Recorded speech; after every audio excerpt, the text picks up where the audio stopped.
இருக்கக்கூடிய இரும்பு மனிதர் மாண்பு தமிழக முதல்வர் இருக்கின்ற வரையில் இந்த ஆட்சிக்கு திராவிட முன்னேற்ற கழகத்திற்கு முடிவு என்பதே இல்லை. அடுத்த வாரிசாக அன்பிற்கினே அருமை அண்ணன் உதயநிதி அவர் தயாராகி கொண்டிருக்கு. அடுத்த வாரிசாக தமிழ்நாட்டுல சட்டம் ஒழுங்கு தூக்கி நிறுத்தி சமூக விரோதிகளை எல்லாம் இரும்பு கரம் கொண்டு அடக்குவேன் அப்படின்னு சொன்ன முதல்வர் திரு ஸ்டாலினோட இரும்பு கரம் பழைய பித்தளை கடையில கூட காணமே. தினம் தினம் பெண்கள் வெளியே போய் வர்றது கூட பிரச்சனை ஆகுதேன்னு இங்க எல்லாரும் வைத்தறிச்சல்ல இருக்கிறப்போ எரியிற தீயில எண்ணெய் விடுற மாதிரி இரும்பு போல எங்க தளபதி ஸ்டாலின் இருக்கும்போது திமுகவுக்கு முடிவே இல்லைன்னு அடிச்சு விட்டுருக்கிற அமைச்சர் சேகர்பாபு அவர்கள் அதோட நிக்காம அடுத்த 25 வருஷத்துக்கு தம்பி உதயநிதியும் ரெடி, அதனால எங்க திமுகவை யாருமே அசைச்சுக்க முடியாதுன்னு 100% கொத்தடிமையா மாறி வசனம் பேசி இருக்கிறாரு.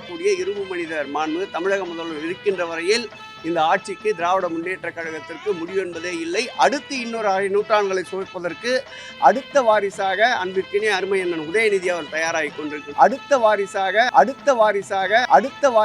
உதயநிதி அவர் தயாராகி கொண்டிருக்கிறார். இது முடிவுகின்ற ஆட்சி அல்ல. இவங்களுக்கு குலக்கல்வி மட்டும்தான் அலர்ஜியே தவிர ஒரு குடும்ப ஆட்சி அலர்ஜியே கிடையாது.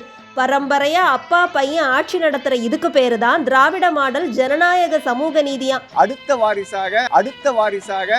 வாரிசாக அன்பிற்கினே அருமை அண்ணன் உதயநிதி அவர் தயாராகி கொண்டிருக்கு. ஓட்டு போடுற மக்கள் காதல இது நல்லா விழுந்து மூளைக்குள்ள உரைச்சாதான் தமிழ்நாடு பொழைச்சுக்கும்.